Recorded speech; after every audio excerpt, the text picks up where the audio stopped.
our time together efficient yet impactful. For the best experience today, please use the speaker view so that you can see the screen. You've probably also noticed this celebration is a little bit backwards because you've received your actual awards and gifts rather than coming to this event and getting your awards, shaking our hands and taking pictures. If your award is lost in the mail though, please note all attendees will receive an email tonight and how to contact our team to track your award. So please let us know.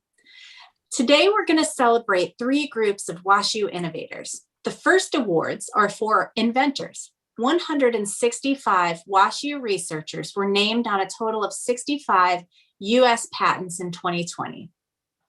Each inventor received a custom desk cube award with their name and invention on it. And we're starting to see that some inventors are amassing a Jenga set. You can poke that out. In the medical school, Eric Luthart received 6 awarded patents last year. And in McKelvey School of Engineering, Guy Jenin and Srikant Singamaneni were issued 4 patents each. But whether you received 1 issued patent or 6, we are celebrating your success. And all of you received what we hope is a useful additional gift, a WashU Inventor face mask. And as we know, we'll be using those for a little bit longer, so we hope it works well for you. The second set of awards celebrates new WashU faculty startups. Those started this last fiscal year. These 7 company logos have been added to the WashU startup wall at 4240 Duncan and Cortex. And each company received a magnet replica. We hope to host you in small groups to see your new signs in person and hear more about your company's new growth sometime soon. And finally, we're going to celebrate WashU's newest inductees to the National Academy of Inventors, both fellows and senior members. Each recipient received a custom glass award from Third Degree Glass Factory in St. Louis. The National Academy Inventor Fellow status is the highest professional distinction awarded solely to academic inventors. Their work demonstrated lasting impact on national economic development and quality of life for all Americans. I've been thinking a lot about that phrase, lasting impact, and how a short moment in time can have just that. It's not that that exact moment has the impact, it's everything before leading up to that moment. Your work, your years of experimenting, your ability to look at a problem and identify new ways to solve it and answer unknown scientific quagmires. 5 years ago, my office started this event, the WashU Celebration of Inventors, to do just that, to celebrate the lasting impact of WashU innovation, the patents, the startups, the people. So when you see your name, patent, or company, we encourage you to take screenshots and photos, just like if you were in person, except by the screen. And again, the videos shown today will be emailed to all attendees this evening. My colleague, Lena Prabhu, the Associate Director of the Office of Technology Management, will welcome you back after the video to introduce today's special guests, Beverly Wensland, Sam Fiorello, and Dedrick Carter. So if you came late, please use the speaker view for the best experience today. And now it's time to celebrate you and of course, tell you how much we miss seeing you in person. Dear WashU innovators, this is a letter from 4240 Duncan. You know, the building in Cortex with that spinning red @ sign on top? Yeah, that's me, first floor. I haven't seen you around here in a little while. The conference room where you sat and talked about all your new inventions is silent. The lights stay off for most of the day now. There are rarely any sounds of heels clicking on the floor tiles, doors opening, cell phones buzzing. I haven't heard the hiss of the Park Avenue espresso machine in forever. Cortex looks just like you left it, except I'm not sure what happened to some of the chairs. Did you take them home? It feels different. I don't see you in here, but I hear you. Still out there doing it, aren't you? Startups start small, which has helped you work safely, 6 feet apart.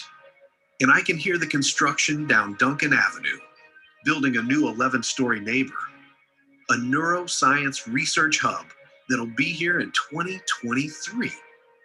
You're still at the center of groundbreaking discoveries. You're still out there innovating, idea to patent, patent to product, bench to bedside. And I'm still here, patiently waiting for you all to come back.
That was fantastic. Congratulations to all of you. It's now my pleasure to introduce today's speakers, two prominent leaders at WashU and in the St. Louis startup ecosystem, our provost, Beverly Wendland, and the CEO of Cortex Innovation District, Sam Fiorello, two people who started their new roles amidst the pandemic. Our new provost, Beverly Wendland, arrived at WashU somewhat virtually in July 2020 from Johns Hopkins University, where she was the dean of the Krieger School of Arts and Sciences and was a member of the Johns Hopkins Department of Biology. Beverly was recognized in 2015 as a fellow of the American Association for the Advancement of Science for her innovative work on the genetic, molecular, biochemical, and biophysical mechanisms underlying the cellular process endocytosis. Beverly, we are thrilled to have you here to speak to our WashU innovators. Welcome. It's great to see you. Wonderful. Thank you so much for the opportunity to spend some time with you. And wow, that video was just really mind-blowing and so impressive. And I'm just really I'm so glad that I was able to join tonight, just for nothing else to see that video, but also to hear some of the conversation. So as Lena said, I previously served as the dean of the Krieger School of Arts and Sciences at Johns Hopkins.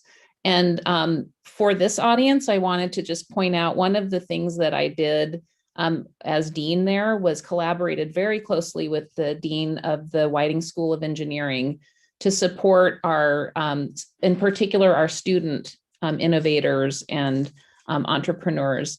And so together we supported the establishment of a place called Fast Forward U, which was a facility to support our student entrepreneurs. And it also had an adjacent maker space. And so that was a super popular location, and it hosted many events and allowed for mentors and various programming to come in and work with our students.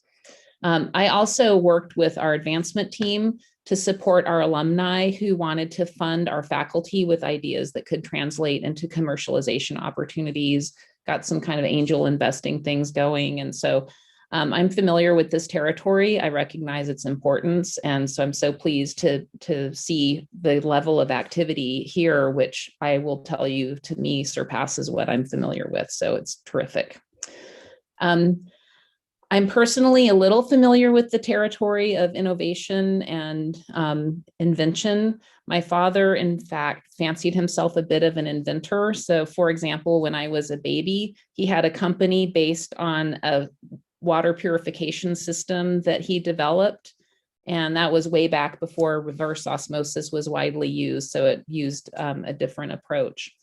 He later got a book to learn about how to file patents. He collaborated with an old friend to build various devices, for example, to try to collect gold from gold dust from the riverbeds where the old 49ers had panned for gold. And so my father had heavy metal fever, I think. And so he tried to have inventions that helped him extract pure, precious metals from various things like film, the emulsion off of old X-ray films and all kinds of things. Anyway, he was full of all kinds of ideas.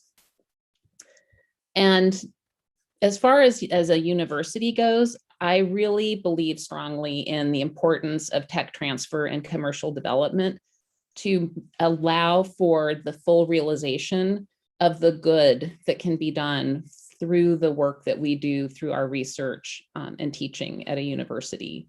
This is so important to move our ideas from the lab to the market.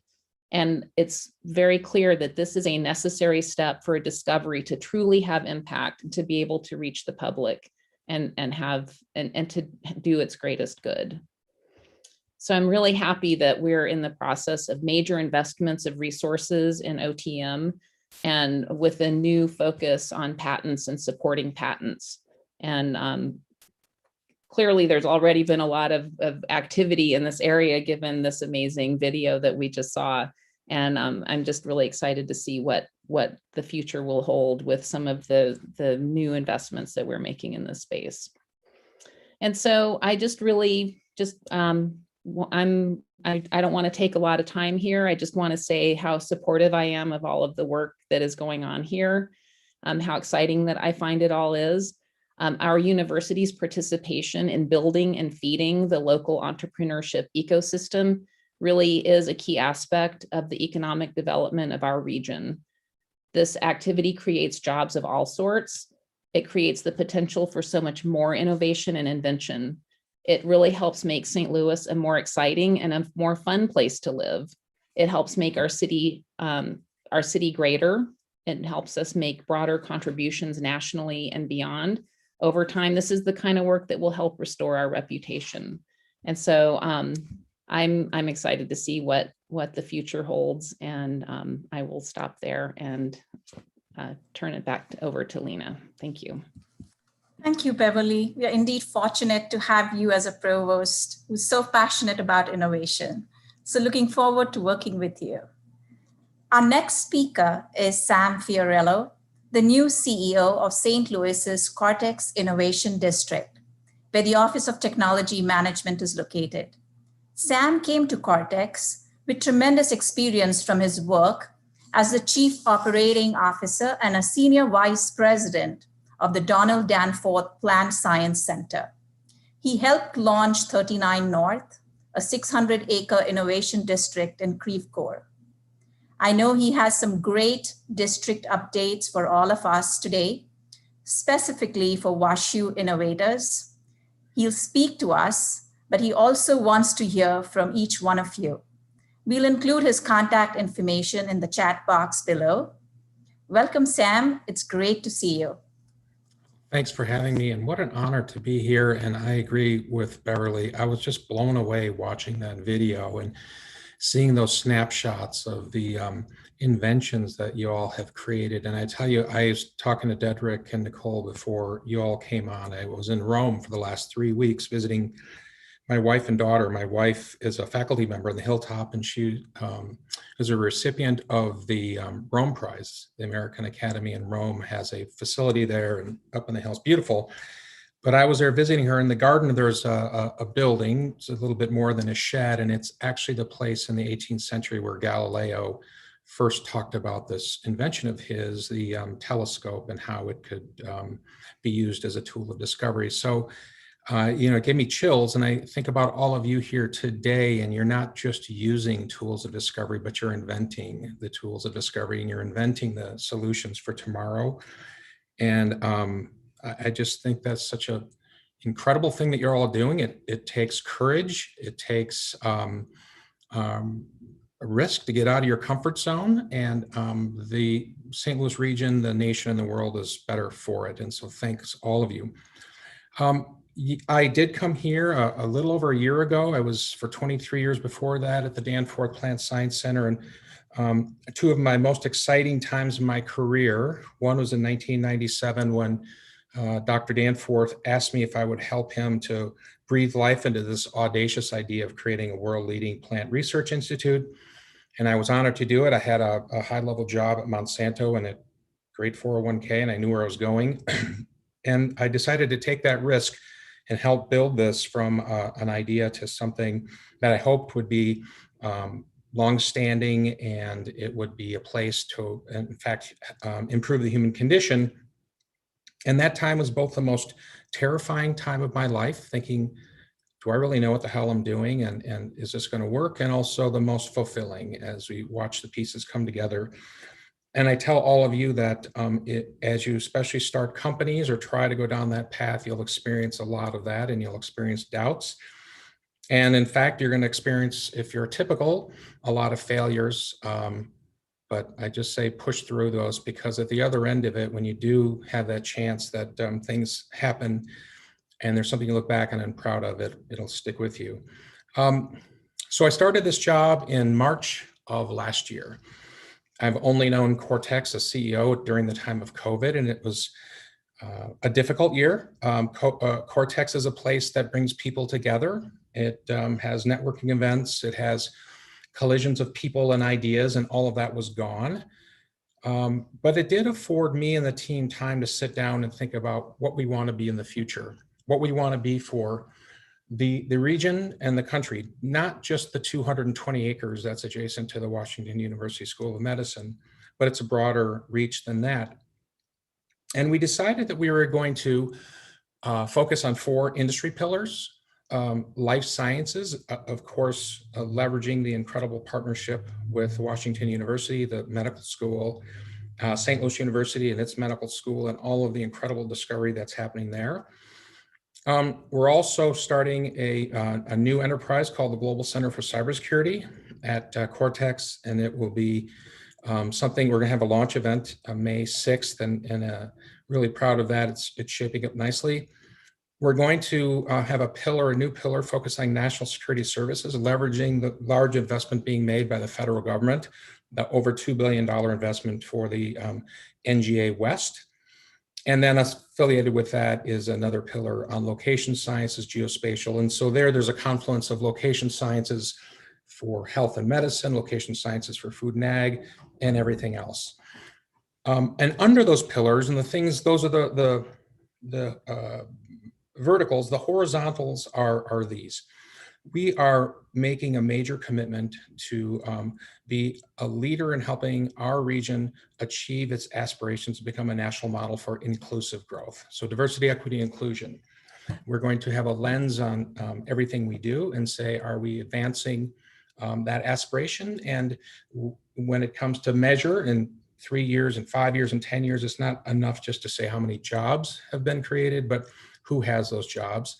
I have a search right now for a VP for diversity, equity, inclusion. In fact, I'm calling it for equitable economic impact, EEI instead of DEI, and I'm really excited about the prospects there. Have some great candidates. A second area that we're going to really double and triple down on is a major commitment to talent development. If for all of you, you know, in your labs and in your work that yes, you need the important equipment and machinery, but it comes down to the talent in your labs and the people and the ideas. And that same is true for every single company in our region that's involved in a tech economy. And for those that we hope to have fulfilling employment, we need to give them the skill sets that they need. So we're going to focus on 3 areas for talent development. One is a life sciences lab tech training program, again, with a heavy lens of diversity, equity, inclusion. I started a program like this in partnership with St. Louis Community College at the Danforth Center. It's now its 12th year. And that program, 2/3 of the graduates are people of color. The job placement rate's 97%. And they're terrific starting salary. So we're going to replicate something like that here and hopefully scale it to larger levels. The second area is a play in data analytics, big data, and ability to make sense of big data. Every one of you have a challenge of enormous data sets and making sense of it. And there's a shortage of folks in our community that can do that. And we're going to work to both help import folks from other parts of the country and world, and also upskill local talent to meet those needs. And we're working closely with employers, asking specifically what they mean. And then finally, cybersecurity. We're partnering with a national firm called Perscolas, started in Brooklyn, and they now have a presence in 15 different cities. And they, 85% of their graduates are people of color, and they enter into jobs, different jobs in the cybersecurity world. And if you look, St. Louis has a huge challenge today. There are 7,000 unfilled cybersecurity jobs. And I believe that a huge portion of those can go to people of color and local talent that we can mine and upskill. The last thing I want to say, it's a major commitment, is to the startup community. So folks like you, what can we do to help you to move from an idea, discovery, to a company? There are a whole host of services that we need to provide, and we're working on those and working on services that meet the real needs to either eliminate barriers for you to grow your companies and advance your ideas, find resources to help you. And one of the first priorities, as an example, is we are going to invest in affordable, what we call step-up space, lab and office space that is probably in the low to mid-teens per square foot.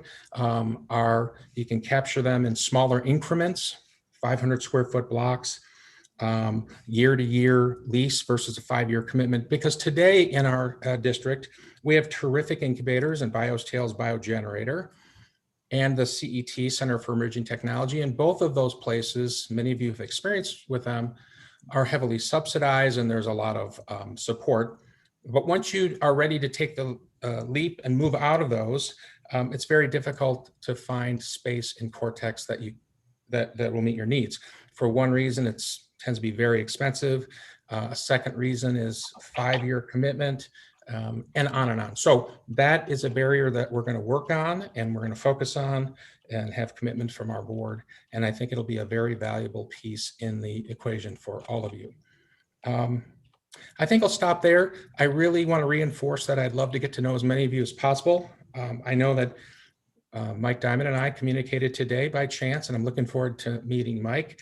But all of you, you have my contact information, and I say it with all seriousness, I would love to get to know as many of you as possible and try to figure out what you're doing and what you need to be more successful. So thanks all of you.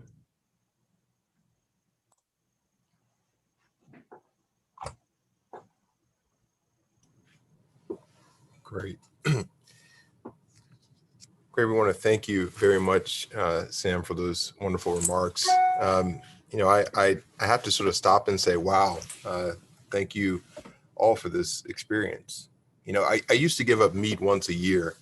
And in that time, I would always find that it was always interesting how different the experience was when a meal was crafted around substitution. You simply took out one thing and plugged in another, take out steak tips and make it tofu tips, versus a custom creation. You know, thinking about the key elements of a major component and building something around those strengths and enhancing them and making them something greater.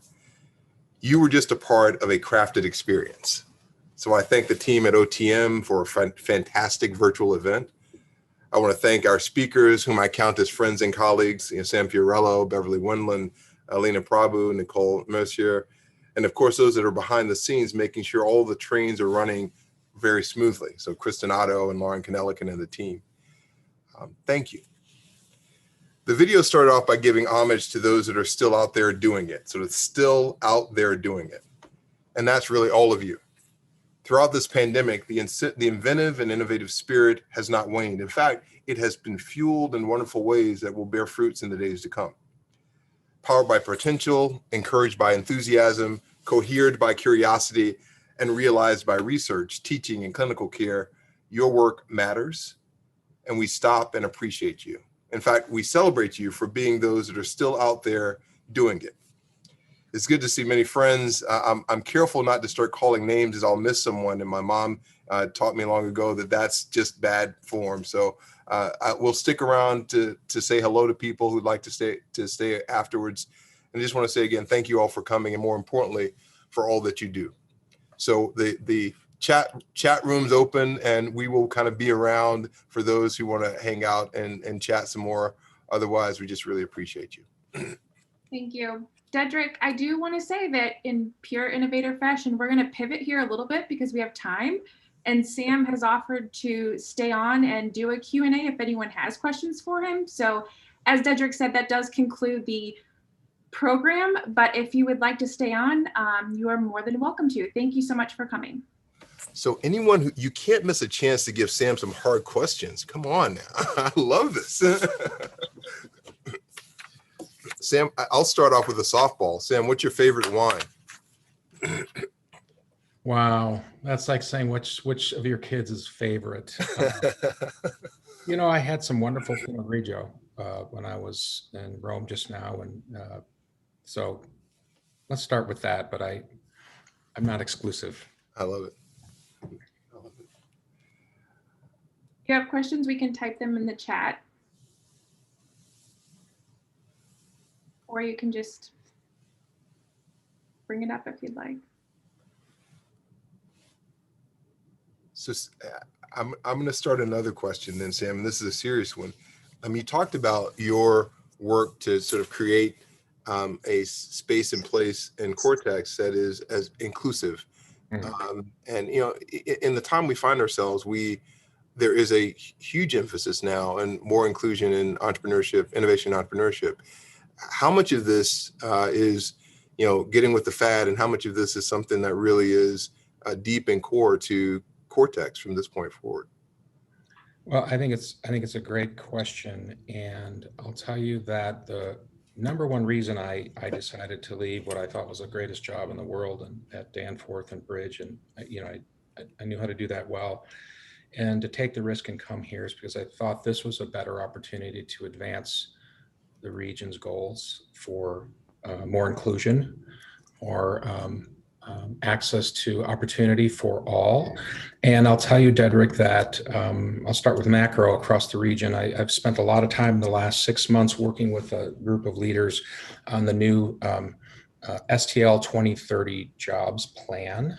And we, from the beginning, said on the leadership that we were not going to settle for some North Star that said to help make the region more prosperous, that it was going to be the pie has to get bigger, yes, but it has to be sliced differently. And so once you say that, you start to say, well, what are we going to do? How are we going to do it? And put down metrics. And then those metrics will help inform resource allocation decisions, right? In the end, the old saying, you tell me what your values are, and then show me how you spend your money, and I'll tell you what they really are. So what does that mean at Cortex? That means we're going to, because I believe there are two ways to really move the needle in our region for inclusive growth and opportunities. One is through better jobs. And so skilling, upskilling, working with people of color in our region, and moving them into laboratories, initially as lab techs, into these cyber jobs, and on and on. And the other is through wealth creation through startups that are successful. And I hired a woman who is Latinx, who is running our incubator. She works very closely with one of the things that I think is a real gem in our region, and that's Washington University's Balsa Group. And I'll tell you, for those who don't know what it is, and I hope all of you do, but I started using, this is a group of students, grad students, who on their own decided to organize themselves and to create a consulting firm for technology questions. And over the years, either directly or because I was an advisor to a company, I think I engaged the Balsa Group 17 times. And I was just always blown away by how great the work was and how they helped advance fledgling companies affordably. But they also go a step further, created this division on their own, taking some of the proceeds that they made from their consulting, and created the Balsa Foundation. And the Balsa Foundation's entire reason of being is looking to help companies by people of color to start and advance and break down barriers. And it's just been amazing work. And some people might say, and we're going to do this, we're going to work closely with the Balsa Foundation and help advance these companies. And people might say, yeah, but a lot of those companies, do they meet the definition of an innovation ecosystem? And I will say, you have to define innovation. There are innovative ways to launch new products and services. There are innovative ways to structure an organization. So I'm really excited about that, Dedrick. And I will say to the board has been incredibly supportive, and they know that it's going to mean that we're going to have to allocate resources to this, and have been very happy to do so. Great, thank you. Sam, this work is super exciting. There's a question in the chat about if you can expand a little more about the low or the rent in the space and Cortex, like where that is or when that might be happening. So the one that might be happening is a little less clear, but I'll tell you that I have been working on the federal level. I mean, the reality is this. It's the Goodwill building, which is owned by Washington University, and they've been very great about saying we can put it to the use that you're talking about. And so in that building, phase 150,000 square feet, I envision a piece of it being carved out for training programs like we've talked about. I've talked to the folks at Harris-Stowe State University about a floor or part of a floor for STEM education, science training education, and having them, those students on our campus. And then the rest of it, I would say at least 80,000 square feet will be a mix of lab and office space. And so if you just look at the real numbers, the inventory, you're going to spend very little, maybe single digits in an incubator. And then if you look at the commercial rates available with our partners at Wexford, they have, you know, these beautiful buildings, but your all-in costs are $50 a square foot, which for an early stage company funded by friends and family or even investors, that's simply prohibitive. And it's not just the cost, Nicole, it's also the developers want to see a robust balance sheet because they want to mitigate risk. They want at least a 5-year commitment. And usually it's in blocks, you know, anything under a couple thousand square feet, it's not worth their time. And yes, we need the kind of tenants like the Boeings and the General Dynamics and the Microsofts. We need all those, but there's a hole right now. There's not a place for the companies that we're focusing on, both that are coming from WashU and then going through incubators or not and growing, but also other parts of the region. There's, I hear every week demand from companies saying, man, we would love to be in Cortex, but we can't afford it. That just can't be, right? That's got to be gone. So I'm spending a lot of time and energy raising funds for that, but that'll be a top priority. Awesome. Anyone on the chat want to know more about that? There was a couple people who asked that question. So if you do, feel free to ask directly. Otherwise, I might ask you, Sam, if you could talk about some of the work other than the neuroscience building, which I think we as WashU are familiar with. But when COVID hit, there was another building being built out. And so what's going on with some of the plans that were being initiated prior to COVID in terms of building out even, you know, mixed use space and some of that living space? Can you talk about how COVID has affected that timeline? Absolutely, Nicole. And I won't sugarcoat it. I mean, this is a really tough time to be an owner of commercial real estate. Now, fortunately for Cortex, we do that through partnerships. Cortex only owns the Center for Emerging Technology incubator in its space, and that's a mix of basic office and some lab space. And we own the building 4260, the building where Visha is. It used to be a maker space. They ran into trouble. We purchased it. It's 3 floors. The top 2 floors are inhabited by a company in the life science space. And then the bottom floor was Square, and Square vacated that. And it's a beautiful space, but we haven't been able to find a tenant for it in now close to a year.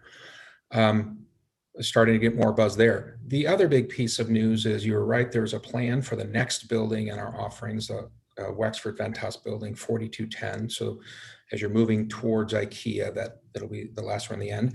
The developers actually spent money on the structure and the foundation, and then put a hold on it when COVID came. And that hold is still there, and we're going to work to try to line up tenants. So I'm hopeful, Nicole, that by third quarter, we put together enough tenants to get that thing moving again, and then add 18 months on top of that to have it ready for folks to move in. Awesome, thank you. There's a couple more questions in the chat, and Dedrick, thanks for bringing that to my attention. One of them is, there's new startups at Danforth or built around Danforth Plant Science Center, focusing on obviously plant science and ag applications. And the question is, are there ongoing efforts to bring these innovations at Cortex and other clusters together for new innovations? Yeah, it's a great question. And so I spend a lot of time, I'm still very connected to the team at Danforth Center, Bridge Park 39 North. And I think that there are opportunities in areas like this confluence of location science, geospatial, and food and ag, right? These are, if you look at one big trend, I'm convinced that farmers are going to start to be paid for sequestering carbon. So agriculture is either the largest emitter of carbon in the planet or a largest sequester. So, but farmers, there are practices that can grab carbon and hold it, but they're not paid for it. So I think there's a move there. But in order to do that and to turn that into a market and help the farmers monetize it, you need really good location science. You need to figure out what's happening and measure it. And that's a whole new area. And so now you're bringing strengths in two different districts, one food and ag and much more of a biology play. And in Cortex, there's a heavy set of expertise in location science, data science, geospatial, and I think there's great opportunities. So we're looking at that, and I do think that the relationship between the two, it will be accretive.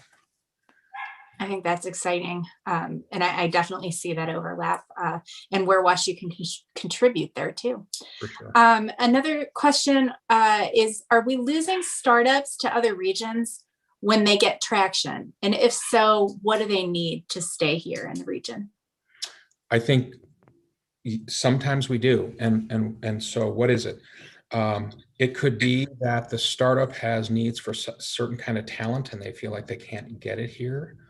And so one of our challenges, if you think about the talent need, there are, three buckets of things that can happen. One, you have to be able to recruit the best and the brightest from other parts of the country and the world, right? There's the recruitment play. The second is to upskill and help mine the underutilized local talent. So there are these training programs and things I talked about, like the community college partnership. And the other thing we have to do is just get better at keeping really smart, talented young people here. So Washington University, I'm not sure if Dedrick, these would be exact numbers. I think this is what Dr. Wrighton told me, but 70% of the incoming freshman class comes from more than 500 miles away. And then 4 years later, I think it's in the single digits, those who stay here. And man, we've got to do a better job figuring out how to keep them here. So talent could be one thing, Nicole. Another could be a lack of access to risky capital, right? So if you're starting a business, you might have SBIR grant and some support and maybe some friends and family money, and that's in the tens of thousands or hundreds of thousands. Then you move up the line to, you've moved it, de-risked it, and you're going to go out to the professional money circuit and get an A round of financing, and then grow, and then you need bigger dollars in the C rounds. So there may be gaps in that system, and because of that, venture capitalists from another part of the country will say, yeah, we'll fill that, but you have to move your operation here. And then another thing might be that, especially in the life sciences, you may need specialized facilities to do your work. At the Danforth Center, one of the real attractions is that we offered access to core facilities, things like research grade greenhouses and microscopy and tissue culture and all the cores that our PIs used. We made those available to the innovation ecosystem, and about a third of our core facility usage was from non-Danforth Center scientists from startup companies. And that really helps you to have access to something that if you're a startup, you can't afford to build your own research grade greenhouse or vivarium, or an expensive tool, your own mass spec facility, and on and on. We need to find creative ways to leverage the investments that are made. These are capital intensive and you have specialists running them. And if we can figure out ways to eliminate that barrier of tools and space, that would help as well. So those are the big ones. And the other thing finally is, if you spent your life being trained as an oncologist and scientist, you have a great idea, you're going to start a company, you have very little experience in what it takes to build a business and commercialization and HR and IT. So that's the other service that we can provide to faculty, is how do we bridge that gap and start to find business acumen to put on the leadership teams. Yes. I mean, I was involved early on with Benson Hill Biosystems, and the real catalytic event there was when we convinced Matt Crisp, who's a serial entrepreneur business person, to come on board as full-time CEO. And it went from kind of moving along to then supercharged. And now, they have a 180,000 square foot building and 500. Yeah. If you have not been out to Creve Coeur to see that building, it's impressive. Yeah. And Dr. Virgin, nice to see you on here. He made a comment that's interesting, that it's a great place to live here. and that there is an enormous talent base, but the key is getting on the radar as a place where you can be really successful. Yeah. I mean, one of the things I think that's, I 100% agree with Skip's comment, and others are absolutely agreeing with that as well. It's fantastic to have and be a part of a intentional conversation about how we move the needle. There are lots of things that we've said over the years on how do you slowly inch up in this way or that, but at the end of the day, it really is about having a narrative of no one has a monopoly on brilliance, but we certainly have this wonderful, maybe I'll say forest because we're bigger than Central Park. We have a wonderful area where this talent is growing, is attracted, and we need to be able to tell that story more readily and easily. I think that's right, Dedrick. I think that it's part of our Midwest, aw shucks, we're not going to be boastful and talk about how great we are. But my goal is to get to a time where people I never hear again, man, I had no idea all of the stuff and I hear it all. I started the annual Ag Innovation Showcase Investor Conference and Innovator Conference, and people come from around the world. And maybe the most valuable thing I did is they came here for 3 days and they got to know St. Louis, and then they became ambassadors saying, oh my gosh, St. Louis should see what they have in St. Louis. So. Yeah. Well, Sam is, as always, is a very thoughtful and intentional. Every time I have a conversation with Sam, I kind of want to go more, and maybe I should have a nice glass of wine in my hand to discuss it, though I'm in the office now. I really appreciate your service, your thoughtful, intentional, clear vision and direction for not just where we are with Cortex, but where we aspire to be, and taking intentional steps to get there. There's lots for us to celebrate, and we've had a chance to do that. But there's also lots for us to ruminate on and think about, and sort of help to move that into action on where we're going next. And so for those who are still out there doing it in the labs, we thank you. For Sam, who's actually helping to cultivate and grow a space and wrap that story together, which hopefully does get St. Louis on the map. We're here to support in any way that we can. We really just appreciate this opportunity to come together. So thank you all for coming. And